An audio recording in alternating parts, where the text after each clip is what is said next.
Hi, my name is Christina Mendez, and today I'll be presenting some articles from the Shaw Fried's book for MPA 510 History and Theory of Public Administration. I will speak about two articles, one by Michael Lipsky, Street Level Bureaucracy, The Critical Role of Street Level Bureaucrats, and Ronald C. Moe, Exploring the Limits of Privatization. And then I'll also use two other articles to support both Lipsky and Moe. Firstly, for Michael Lipsky, he talks about these street level bureaucrats, which would be your police officers, your DPS caseworkers, your frontline bureaucrats.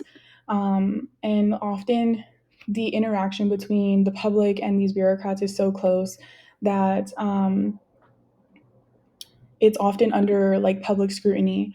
And then he finally mentions that street level bureaucrats are often directly in control of benefits, and that often these transactions and interactions can have a lasting effect on the public.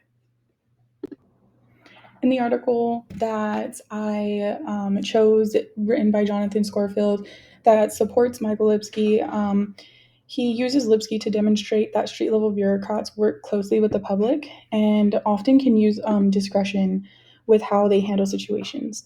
So, street level bureaucrats usually have a specific way of dealing with the public and managing the way that their interactions are held. And he uses Lipsky to expand on the ways that fathers often don't want to deal with child welfare services. And a lot of this can be attributed to this preconceived notion or view of the father that street level bureaucrats often carry. And so I would say that this really is present today because the way that we perceive the public, often they take on this self image and portray us or public workers in a specific view as well. So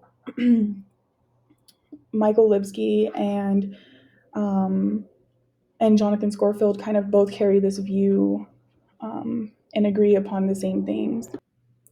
And so the next article is written by Ronald Moe, Exploring the Limits of Privatization. And Moe demonstrates the limitations of privatization and acknowledges that it's not going away anytime soon. He recognizes that in some instances, government may not be comfortable with doing private contracts because, especially when it pertains to public safety. And then ultimately, he states that it would be more beneficial to kind of work with than against privatization, ultimately, because it is part of today's society. So then the article to support Ronald Moe is written by Robert Ben and Peter Kant, and he uses Moe to guide his article and pinpoint how theorists like Moe really view the difficulties with the government contracting out to private vendors.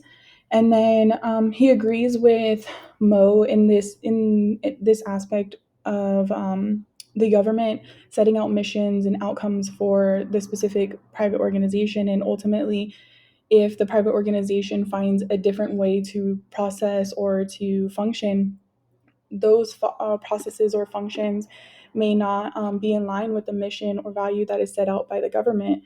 And then he uses the article to expand on Moe and provides ways to avoid what he calls pitfalls or shortcomings for working with the private sector. And ultimately, um, these concerns with the private sector are still alive today.